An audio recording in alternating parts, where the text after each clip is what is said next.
چونکہ ان کا دین، ان کی تہذیب اور ان کی معاشرت سب کچھ غیر مسلموں سے مختلف ہے۔ چنانچہ 1930 میں مسلم لیگ کے الہ آباد والے اجلاس میں علامہ اقبال رحمۃ اللہ علیہ نے مسلمانوں کے لیے ایک علیحدہ وطن پاکستان بنانے کی تجویز پیش کی۔ اس تجویز کو عملی جامہ پہنانے کی کوشش شروع کر دی۔ آخرکار 23 مارچ 1940 کو انہوں نے لاہور کے اجلاس میں واضح طور پر اعلان کر دیا۔ یہاں یہ بات سمجھ لینا بہت ضروری تھا کہ دنیا میں قومیت کی تشکیل کی دو بنیادیں ہوتی ہیں، ایک وہ جو مغربی مفکرین نے قائم کی ہے اور دوسری وہ جو ہمارے پیارے رسول مقبول صلی اللہ علیہ وسلم کی قائم کی گئی ہے۔ اس نظریے کی وجہ سے دنیا کے تمام انسانوں کے درمیان تباہی کا جو دروازہ کھلا وہ اور دو عالمی جنگوں کے ہونے سے بخوبی ظاہر ہوتا ہے۔ یہ وطنی قومیت ہی کی بنیاد پر لڑی گئی جاتی ہے، یہ وطنی قومیت ہی کی بنیاد پر لڑی گئی تھی، اور یہ وطنی قومیت کی دوسری بنیاد وہ ہے جو رسول مقبول صلی اللہ علیہ وسلم نے ملت اسلامیہ کی تشکیل کرتے وقت قائم فرمائی، جو مغرب کے تصور قومیت سے جدا ہے، بالکل الگ ہے۔ جیسا کہ علامہ اقبال رحمۃ اللہ علیہ نے بھی فرمایا، اس بات میں بڑی خوبصورتی کے ساتھ بیان کرتے ہیں کہ اپنی ملت پر قیاس اقوام مغرب نہ کر، اپنی ملت پر قیاس اقوام مغرب نہ کر، خاص ہے ترکیب میں قوم رسول صلی اللہ علیہ وسلم ہاشمی، ان کی جمعیت کا ہے ملک و نسب پر انحصار، قوت مذہب سے مستحکم ہے جمعیت تیری۔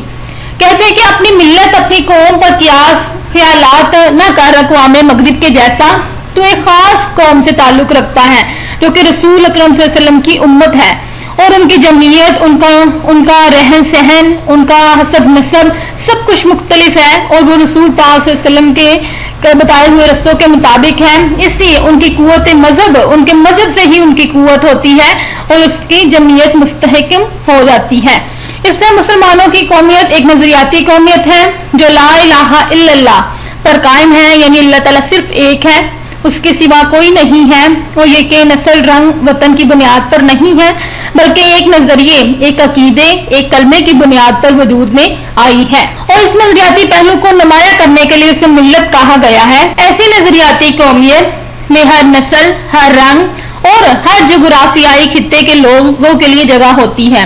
اور یہ حقیقت ہے کہ جنوبی ایشیا کے مسلمانوں کو، جن میں ہر نسل، ہر رنگ اور ہر مختلف جغرافیائی خطوں کے لوگ شامل ہوتے ہیں،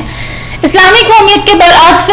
ذات پات، چھوت چھات اور بت پرستی کے بندھنوں میں جکڑی ہوئی ہوتی ہیں، لیکن اسلامی قومیت کی بنیاد پر اپنے لیے ایک جدا علیحدہ وطن کا مطالبہ کیا، جس میں وہ اپنے عقیدے، اپنے نظریے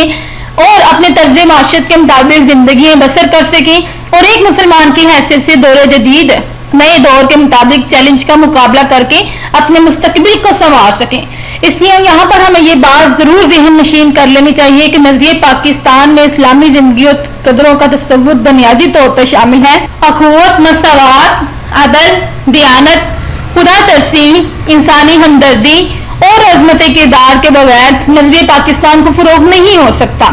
اس لیے نظریہ پاکستان کا مقصد محض ایک حکومت قائم کرنا نہیں تھا، لیکن مسلمانوں کی حکومتیں ایشیا اور افریقہ میں پہلے سے ہی موجود تھیں۔ پاکستان قائم کرنے کا فیصلہ ہندوؤں کو بہت ناگوار گزرا تھا، انہوں نے پوری کوشش کی کہ ہر یہ مملکت قائم نہ ہونے پائے۔ اس میں قائد اعظم محمد جناح کی پرخلوص قیادت میں مسلمانوں کے یقین، اتحاد اور عمل پہم کی وجہ سے 14 اگست 1947 کو پاکستان ماضی وجود میں آ گیا۔ پاکستان نے اپنے قیام سے اب تک بڑی ترقی کی ہے اور اس کا شمار دنیا کے اہم ملکوں میں ہوتا ہے۔ اگر ہم یہ چاہتے ہیں کہ پاکستان اور زیادہ ترقی کرے اور ہمیشہ ترقی کرے تو ہمیں نظریہ پاکستان کو ہر وقت پیش نظر رکھنا پڑے گا۔ اس کی بدولت پاکستان کو زیادہ مستحکم اور شاندار بنا سکتے ہیں۔ نظریہ پاکستان کا مقصد یہ ہے کہ پاکستان کو ایک اسلامی اور فلاحی مملکت بنایا جائے، اور ایسے قدم نہیں اٹھانے چاہیے جس کی وجہ سے خدا اور اس کے رسول صلی اللہ علیہ وسلم کے سامنے شرمندہ ہونا پڑے۔ ہر قسم کی گروہ بندی سے بالاتر ہو کر تمام پاکستانیوں کی فلاح و بہبود کی کوشش کرنی چاہیے۔ اگر ہم نے نظریہ پاکستان کو پیش نظر رکھا اور اپنی سیرت اور کردار کو اس کے مطابق ڈھالنے کی کوشش کی تو دنیا کی دوسری قوموں میں بھی ہمیں امتیاز حاصل ہوگا، اور ہم اسلامی اصولوں کے روشنی میں پاکستان کو توانا، مستحکم، شاندار اور پرعظمت بنانے میں پوری طرح کامیاب ہوں گے انشاءاللہ۔ اس لیے ہمیں چاہیے کہ ہم پاکستان کے لیے ہر وہ ممکن کوشش کریں جو ہمارے بس میں ہے، اور سب کے ساتھ اچھا سلوک کریں، اپنے بہن بھائیوں کے ساتھ اچھے طریقے سے رہیں، ان کی مدد کریں، ان کے ہر خوشی اور غم میں ان کا برابر کا شریک ہوں، اس لیے دوسروں کی مدد کرنے میں ہی ہماری کامیابی اور فلاح چھپی ہوئی ہے۔ اس لیے اپنا خیال رکھیے گا۔ یہ تھا آج کا ہمارا سبق۔ خدا حافظ۔